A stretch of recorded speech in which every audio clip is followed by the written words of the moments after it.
مسلم ما نكاه أغر ما نكات وغني ما نكاون اسلام ما نكاه يوردان باچو بامنتا dubartii waggaa sadi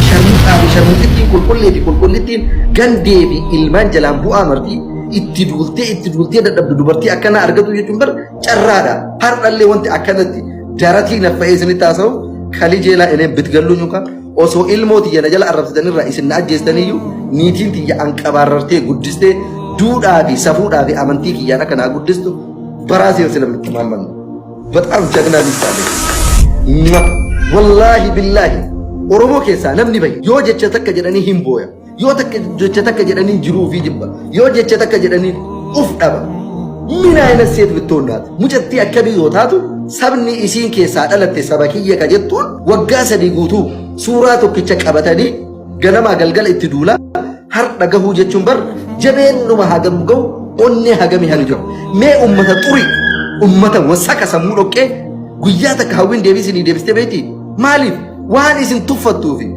dunqurinnaan keessan wallaalummaan keessan sadarkaa hagamii akka ta'e waan beektuuf isin tuffattee isin jalaa cadhistii bara maaf isin hin galle tiyya bultiin hin diigamtu rabbitu naa ijaare ustaaz naasir hamzaatitu kalimaa rabbiitiin yaa ayyuhan naasu ittaquu rabbakum alladhii khalaqakum jedhee qur'aana rabbiitiin itti naa qara'ee bultiin tiyya nikaha qur'aana rabbiitiin ijaaramte waan ta'eef wanti qur'aana rabbiitiin ijaarame hin diigamtu warri anaaf isii diiguu barbaadan rabbi mana keessan haa diigu ilmoo teessanitti isinii haa deebisu ana na diiguu hin dandeettan lamin bamahayyim alim marraa ani donqooroodhaan hin marraamu mahayyimiidhaan hin marraamu hinaaftuudhaan hin marraamu gandeedhaan hin marraamu sammuu kiyyaan marraamu dharaa irratti nama of duuba deebi'uuni bakka dhugaatiin nama deeggara malee bakka haqaatitti namaaf gadi jedha malee bakka dharaatitti keessattuu ganda tokko Oromoo keessaa mootii goone maqaa wallaggaa yoo ta'e abbaa barbaanne kutaa funyaa kennee dhiifama gaafatiin ooletti nasri aanoolee ammoo hin ajjeesta malee ilma siqqoo mandoo dhiifama sin gaafatu siin suduudha okay siin suduudha sababni illee gandi an keessaa dhufee fi hundeen kiyya ilma waaqa guutuuti ilma qabsoo abaa'oo waggaa afur dura bosona seentee amma jaalmarroon hoogganamtu jararraa hin barre waaqoo guutuu irraa bale ilmoo qilxuu irraa bale Huseen Bulee irraa bale okay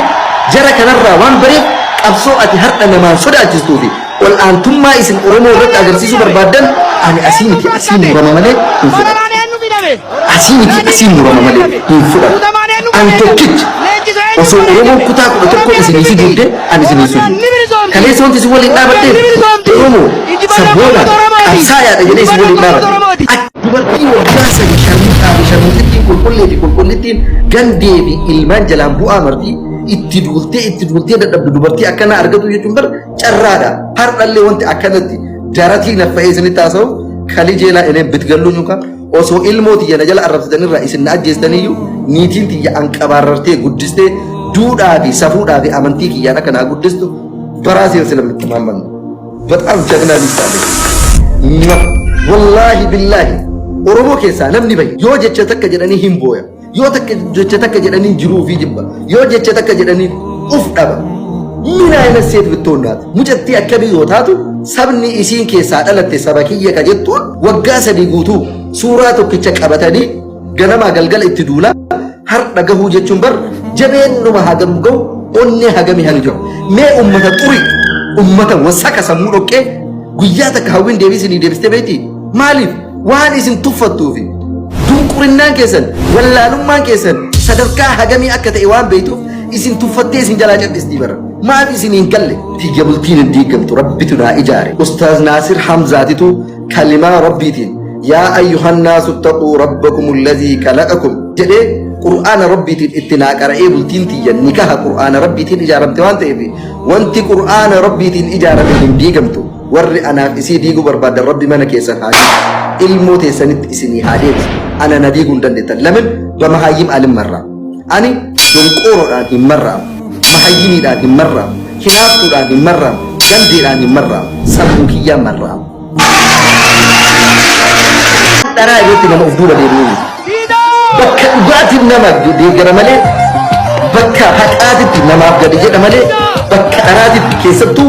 ganda tokko Oromoo keessaa mootii goone maqaa Wallaggaa yoo ta'e abbaa barbaanne kutaa funyaa kennee dhiifama gaafatiin hojjetti Nasri Aanoolee ammoo hin ajjeesta malee ilma siqqoo mandoo dhiifama sin gaafatu. Siin sujuudha. Okay? Siin sujuudha. Sababni illee gandi an keessaa dhufee hundeen kiyya ilma waaqa guutuuti ilma qabsoo abaa'oo waggaa afur dura bosona seentee amma jaalmarroon hoogganamtu jararraa hin barre waaqoo guutuu irraa bale ilmoo qilxuu irraa bale Huseen Bulee irraa bale okay jara kanarraa waan bareef qabsoo ati har'a namaan sodaachistu fi ol aantummaa isin Oromoo irratti agarsiisuu barbaaddan ani asii miti asii murama malee hin fudhatu asii miti asii murama malee hin fudhatu an tokkichi osoo Oromoo kutaa kudha tokko isinii fiduudde ani isinii fidu kaleessa wanti isin waliin dhaabaddeef Oromoo sabboona qabsaayaadha jedhee isin waliin dhaabadde. Nasri Aanoolee ilma gandaati miti Doolee Arsiiti Wallaggaadha Jimmaadha maaliree sabboona kanaafuu ni jaallanna.